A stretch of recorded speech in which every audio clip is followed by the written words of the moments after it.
and I came home and my husband was sitting on the lawn. He had my son, 5 years old, between his legs with a shotgun, aiming out into the pasture where the cows were. My husband was drunk. All I could see was something bad was going to happen. So I just said that was it and I had to go. In 2004, Kenneth had graduated high school, the culinary in Wyndham Tech.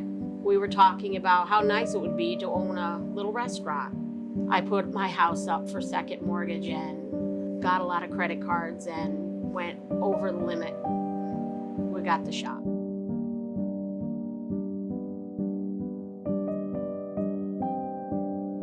What would you do if you had to start your life over? How would you even begin to build a life from scratch? Well, after fleeing her toxic marriage, Sue and her son left Vermont and started a new life in Connecticut. It was her son's passion for culinary that inspired her to open her first breakfast shop. Many years later, Sue has established her new life running a small bagel shop next to the University of Connecticut. I first met Sue around 2019 when I started to regularly go into her bagel shop. It was her shop's bad online reviews that encouraged me to visit, leading to an unexpected friendship. Sue is the epitome of turning a bad situation into a life that she is proud of. We talk about starting your life over after a traumatic event, building a business, and making the best out of a bad situation. I hope you enjoy. Well, I was born in Morrisville, Vermont. I lived there for a year and a half. My parents moved to Ashford, Connecticut. My father was a farmer. My mother worked on a chicken farm. It was a huge farm that later became known as the wagon shed, which my father built. It didn't belong to us, but he built it for the owner. They did sleigh rides, and they had an antique barn and Christmas barn, and later they had a little restaurant. I worked for the owner. I worked there as I ran the cash register, and I cleaned the owner's house. What did your father farm? Cows, dairy. It was a dairy farm. It was a very big dairy farm, mostly Holsteins, if I remember right. We have a family of 9. 9, wow. 2 sets of twins. Wow. Same parents? Same parents. Were you a religious family? My mother wanted us to be religious. So when we were, we were young, the last 3 of us, Robin, Ron, and myself, my mother decided to get us baptized Catholic. So we were, along with my father, he was totally against that, but she made him do it. And I only remember going to church a few times, but I'm a non-practicing Catholic, so as you can tell by my mouth, I don't care. Growing up, what were your interests? What did you like to do with your siblings or with friends? Chase boys.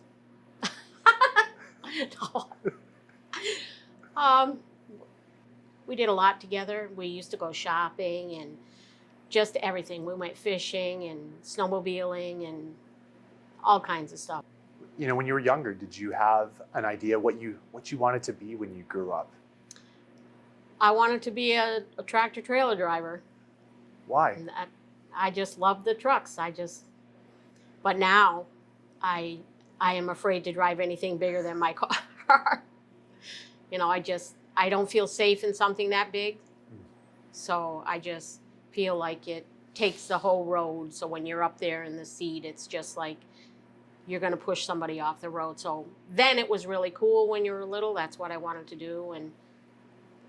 Or sing in a band, even though I can't sing. But so you were into music? I like music. What do you listen to, or what did you listen to? Well, growing up, we really listened to what our parents listened to, which was country. It was always country, Freddie Fender, all the old guys, you know, Patsy Cline, Loretta Lynn. We listened to that, but when I moved away, it was rock, and you know it as classic rock now. So Bob Seger and Led Zeppelin and AC/DC, all those. So that's who I listen to now.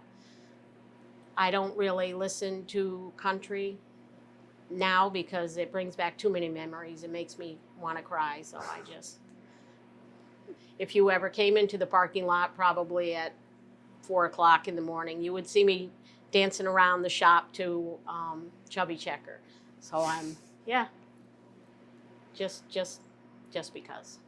You said you didn't finish high school.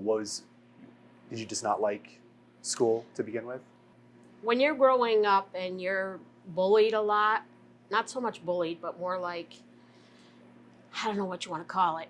Kids picked on you all the time. They used to call my brother Ron, my sister Robin, and myself the three bears, because that's how they would call our last name, because our last name was Buer, Beyyor. So when they were pronouncing it, they would forget the Y and just call us the Bears. And they just harped on it every day, every day, every day. And when you're little, that hurts your feelings, so school wasn't good with me. You not finishing school, did it have to do with you meeting a boy, or No. you just, okay.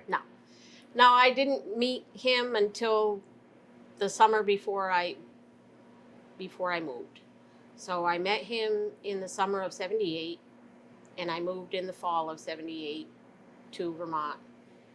He was my brother Richard's girlfriend's cousin. So he came to my house because he thought that my brother and his cousin Cindy were there. How old were you when you got married? 4 days after I turned 18. Wow. And how long were you married for? You know that number I don't say. You don't say, okay. 12 plus 1. What was life like up in Vermont? Where were you living? When I first moved up there, we lived with his parents. We were there for probably a year. And then he became a manager of a dairy farm. And we moved onto her farm into a camper that we made comfortable enough for us. We added a big add-on room, 20 by 20 room. And we had the camper, and they had it all hooked up to water and everything. So that was hard.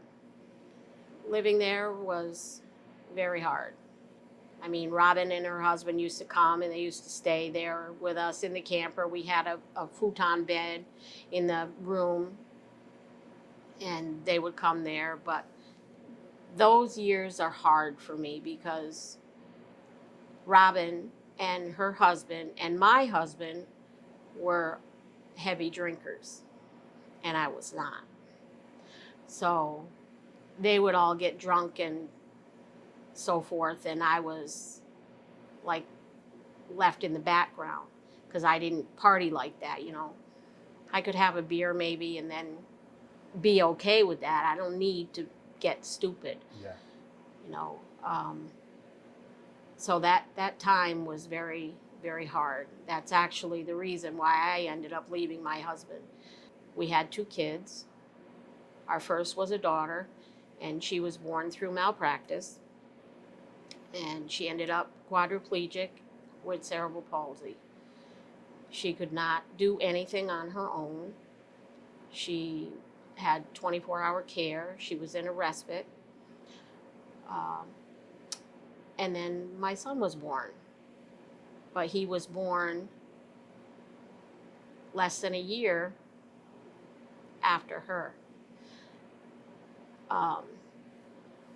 She was born through C-section, emergency C-section, and he was born through a planned C-section because I wasn't going through that again. I came home one day. I don't know where I went, work. I think I went to work. And I came home, and my husband was sitting on the lawn of our dairy farm that we owned in Randolph Center. And he had my son, 5 years old, between his legs with a shotgun, aiming out into the pasture where the cows were. And that just set me over the edge. My husband was drunk, and all I could see was something bad was going to happen, and I didn't want that. So I just said that was it and I had to go. And I moved out. Did you take your son with you? I didn't take my son because I didn't have a place to go. But I did end up with custody of my son, only because my husband at the time was drinking and he wanted money to pay for his car. And I said, okay, well, I'll give you money, but you're going to sign these papers and I'll give you the money in the lawyer's office. Because he thought I was stupid. I was naive. You know, I was very naive. My husband could tell me anything. He could tell me that this was black and I would believe it. Yeah. Or today was Tuesday and I would believe it. I believed whatever he said. We moved to Connecticut, Gary and I and Kenneth, and he had visitation every other week. So every other week he was to come down here and pick him up and take him back to Vermont. And then on the weekend, so he only got weekend visits, I was to go up on Sunday night and pick him up and bring him back to Connecticut so he could go to school. The first weekend visit, he called me up and said, what's your address? I said, you know the address. I gave you the address, but I can't find you. I go to Robin's. You know where she lives. Go there. He never came. Never showed up and never called again. How long ago was that? Oh my God, a long time. 94? Wow. Long time. Kenneth's 36 now. 36. And how long was your daughter able to live with her, I guess, with her disabilities? She passed away when she was 22. Your group She home? lived in, it was called Vermont Achievement Center is what it was called. When they finally closed the doors, my husband, we had 50% custody of her each. My husband and her guardian lawyer at the time decided that I should not have custody of her at all.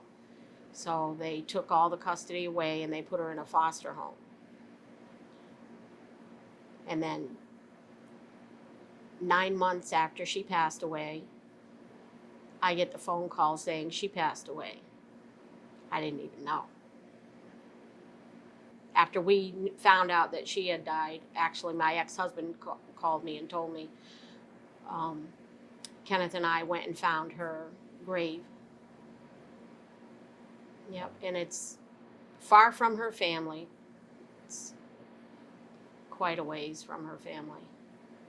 Now we're in like the mid 90s. Yeah. You're here. You have a new man in your life. Yeah. Gary, is that? Yeah, Gary. Gary, and you have your son. So talk to me about how you kind of restarted your life here. Came here, spent a lot of time with my older sister Vicky. I decided it was time to get a job.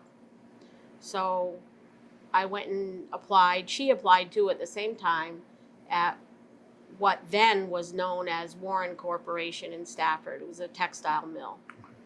She worked there for a year as a weaver. And I worked there for that number I don't say, 12 plus 1 years as a machine operator. You're there 12 plus 1. And I would assume that last year had something to do with where we are now? Well, before I left there, in 2004, Kenneth had graduated high school, the culinary in Wyndham Tech, and we decided to go on a bus tour to Washington, D.C. And we saw all the museums and everything down there, and we were talking about how nice it would be to own a little restaurant. So we decided down there that we were going to look when we got back, and when we got back, we saw this ad for a little bagel shop in Tallinn. And it said an easy run, so you can run it, doesn't take anything to run it. So we went and looked at it. He fell in love with it. I put my house up for second mortgage and got a lot of credit cards and went over the limit. We got the shop. While we were down there being tenant at will, one of our customers, April Teveris, she actually was a lawyer. She came to us and says, look, my cousin has got a shop, a pizza place up in Mansfield. Maybe you want to go check it out because he's closing. I go, really? And sure enough, we came up, we peeked in the window. Then we got somebody to show us around. Now we're in Bagel Zone. About to be no more. I don't know if you can see the names on the wall from that view, but we have hundreds, probably thousands of UConn athletes' names all over this place. So we serve UConn students. They're really what's made the business. Well, this is about to become student housing.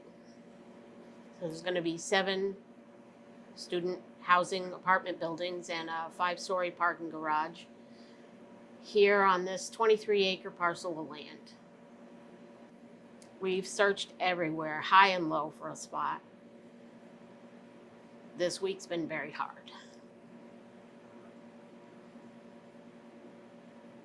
As bad as times have always been, you've always pushed through, and you've always overcome. And I guess sitting here, you're at another roadblock that seems, impossible to move through. So what I want to know is what gives you hope and what gives you strength just moving forward? I wish I had advice for people who are struggling, because I would take it myself, because I just don't know where I'm going. But I'll keep plugging along until I can't, and just hope for the best. Like my niece says, something's going to open up. You just got to have faith.